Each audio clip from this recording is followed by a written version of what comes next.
अपने आसपास की खबरें देखने के लिए सब्सक्राइब करें युवा जन संदेश न्यूज़ नोटिफिकेशन पाने के लिए बेल आइकन को प्रेस करना न भूलें। नमस्कार। आज के मुख्य समाचार। सुशांत सिंह राजपूत मामले में ड्रग्स का जाल गहराता जा रहा है। रिया चक्रवर्ती से लगातार दूसरे दिन सोमवार को नारकोटिक्स कंट्रोल ब्यूरो ने करीब 8 घंटे तक गहन पूछताछ की। रिपोर्ट्स के अनुसार रिया ने कुछ बॉलीवुड हस्तियों का नाम एनसीबी को बताए हैं। एक बार फिर दोहराया कि उन्होंने ड्रग्स का सेवन कभी नहीं किया। रिया ने हालांकि माना कि वह सिगरेट व शराब का सेवन करती रही है, लेकिन ड्रग्स वह सिर्फ सुशांत और उनके दोस्तों के लिए ही मंगवाती थी। रिया ने बताया, सुशांत 2016 से ड्रग्स ले रहे थे। सुशांत ने साथी कलाकारों के साथ ड्रग्स लेना शुरू किया। रिया से एनसीबी की 2 टीमें अलग अलग पूछताछ कर रही है। राष्ट्रपति रामनाथ कोविंद की मौजूदगी में प्रधानमंत्री नरेंद्र मोदी ने सोमवार को नई शिक्षा नीति पर आयोजित राज्यपालों की वीडियो कॉन्फ्रेंस को संबोधित करते हुए कहा कि नई शिक्षा नीति में सरकार का दखल कम होना चाहिए। पीएम मोदी ने कहा कि यह सरकार की शिक्षा नीति नहीं है, यह देश की शिक्षा नीति है। पीएम नरेंद्र मोदी ने 25 सितंबर से पहले राज्यों, केंद्र शासित प्रदेशों के विश्वविद्यालयों में ज़्यादा से ज़्यादा इस प्रकार की वर्चुअल कॉन्फ्रेंस करने का आग्रह किया। सियासी घमासान के बाद फिर एकजुट हुई कांग्रेस ने सोमवार को सचिन पायलट के जन्मदिन पर एक दिन में सर्वाधिक रक्तदान करने का रिकॉर्ड कायम किया है। राज्य के सभी 200 विधानसभा क्षेत्रों में करीब 400 रक्तदान शिविर लगाकर 45,000 यूनिट से ज़्यादा रक्त एकत्रित करने का दावा किया है। पायलट समर्थक अब इसे लिम्का बुक ऑफ रिकॉर्ड्स में दर्ज कराने की कोशिश में जुट गए हैं। रक्तदान में 11,000 से अधिक यूनिट की सर्वाधिक भागीदारी जयपुर जिले से हुई है। सुशांत सिंह राजपूत मामले में शिवसेना से तनातनी के बीच केंद्रीय गृह मंत्रालय ने अभिनेत्री कंगना रनौत को 22 श्रेणी की सुरक्षा मुहैया कराई है। कंगना ने ट्वीट कर गृह मंत्री अमित शाह को धन्यवाद देते हुए कहा कि यह प्रमाण है कि अब किसी देशभक्त की आवाज़ को कोई फांसीवादी नहीं कुचल सकेगा। मैं आभारी हूँ। उन्होंने भारत की बेटी के वचनों का मान रखा। उधर सोमवार को बीएमसी कंगना के मुंबई स्थित ऑफिस पहुंची। कंगना ने ऑफिस का वीडियो शेयर कर लिखा, ये मुंबई में मणिकर्णिका फिल्म्स का ऑफिस है जिसे मैंने 15 साल मेहनत कर कमाया है। लगता है यह सपना टूटने का वक्त आ गया है। राज्य चुनाव आयोग ने प्रदेश में शेष बच रही 3848 ग्राम पंचायतों के चुनाव की सोमवार को घोषणा कर दी। आयोग की घोषणा के अनुसार इन ग्राम पंचायतों के चुनाव 4 चरणों में करवाए जाएंगे। पंच एवं सरपंच पद के लिए 28 सितंबर, 3 अक्टूबर, 6 अक्टूबर और 10 अक्टूबर को मतदान होगा।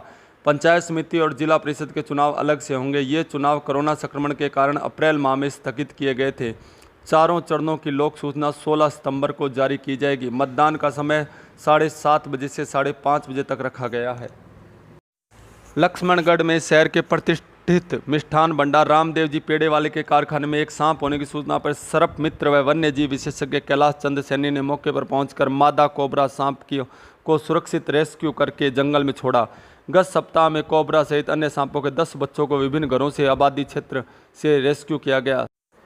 मुख्यमंत्री अशोक गहलोत ने कहा, वर्तमान में प्रदेश में कहीं भी संसाधनों की कोई कमी नहीं है। हमारे पास 3018 ऑक्सीजन बेड है, जिनमें से 872 उपयोग में आ रहे हैं। इसी प्रकार 913 आईसीयू बेड में से 406 और 490 वेंटिलेटर में से 113 परिरोगी है। भविष्य की आवश्यकताओं को देखते हुए जयपुर के RUHS जयपुर या हॉस्पिटल तथा रेलवे हॉस्पिटल में 50-50 नए ऑक्सीजन बेड की संख्या बढ़ाई गई है। संभागीय मुख्यालयों के अस्पतालों के साथ ही जिला अस्पतालों में भी ऑक्सीजन बेड्स की संख्या बढ़ाई जा रही है।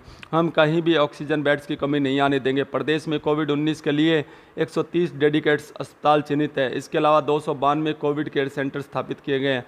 प्रदेश के सरकारी अस्पतालों में पर्याप्त आवश्यक सुविधाएँ उपलब्ध है। हमने ये व्यवस्था भी की है, यदि सरकारी अस्पताल में बेड पूरी तरह भर जाए तो आवश्यकता होने पर निजी चिकित्सालयों में भी कोविड रोगियों को निःशुल्क उपचार की सुविधा मिल सकेगी।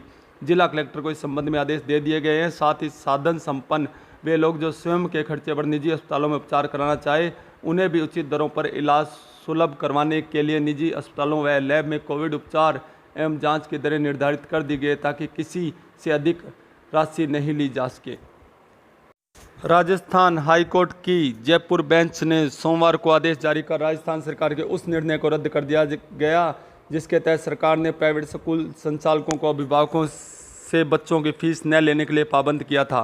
निर्णय में हाईकोर्ट ने प्राइवेट स्कूलों को बच्चों के अभिभावकों से अपनी फीस का 70% लेने का अधिकार दिया है। फीस नहीं चुका पाने की स्थिति में स्कूल संचालक बच्चे को ऑनलाइन शिक्षा से वंचित कर सकते हैं, मगर स्कूल से बच्चे का नाम नहीं काट सकेंगे। कोर्ट के आदेश के अनुसार जनवरी 2020 से पहले की फीस का 70% भाग स्कूल संचालक बच्चे के अभिभावक से 3 किस्तों में लेंगे। शेष 30% फीस के संबंध में कोर्ट बाद में निर्णय सुनाएगा। गौरतलब है कि राजस्थान सरकार के इस फैसले से कि प्राइवेट स्कूल संचालक बच्चों के अभिभावकों से जब तक स्कूल बंद रहेंगे फीस नहीं लेंगे को लेकर स्कूल संचालकों व अभिभावकों के बीच तनावपूर्ण स्थिति बनी हुई थी। सरकार के आदेशों के आधार पर अभिभावक बच्चों की फीस नहीं चुकाना अपना अधिकार समझ रहे थे। वहीं दूसरी तरफ स्कूल संचालकों के समक्ष मुश्किल यह थी कि फीस से होने वाले आय के बंद हो जाने के कारण उन्हें स्कूल के कार्यरत कर्मचारियों व टीचरों को वेतन नहीं दे पा रहे थे।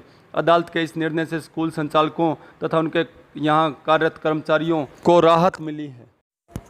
कोटा के उद्योगनगर थाना क्षेत्र की शिव सागर कॉलोनी में एटीएस व एसओजी की टीम ने सोमवार को एक मकान में चल रही नकली गुटखा बनाने की फैक्ट्री में छापा मारा। मौके पर लाखों रुपए के नकली जर्दे गुटखे के बोरे भी मिले हैं। एसपी प्रवीण जैन ने बताया कि टीम ने थेगड़ा रायपुरा रोड स्थित शिव सागर के एक मकान में छापा मारा, जहां पर नामी कंपनियों के गुटखों को 2 मशीनों से पैकिंग की जा रही थी। 2 कमरों में गुटखे पैकिंग की मशीनें लगी थी। पैकिंग किया हुआ नामी कंपनियों का गुटखा पड़ा था।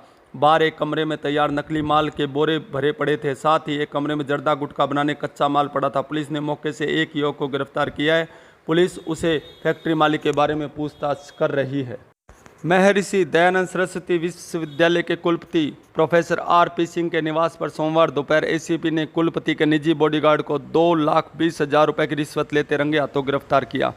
बॉडीगार्ड रंजीत कुमार नागौर की एक निजी कॉलेज के प्रतिनिधि से कुलपति के विश्वविद्यालय परिसर स्थित बंगले पर ही रिश्वत की रकम ले रहा था। रंजीत कुलपति के ड्राइवर व बॉडीगार्ड के रूप में सालों से काम कर रहा था। देर शाम एसीबी ने मामले में कुलपति professor R P. Singh, bodyguard Ranjit Singh और निजी कॉलेज के प्रतिनिधि महिपाल को गिरफ्तार कर लिया।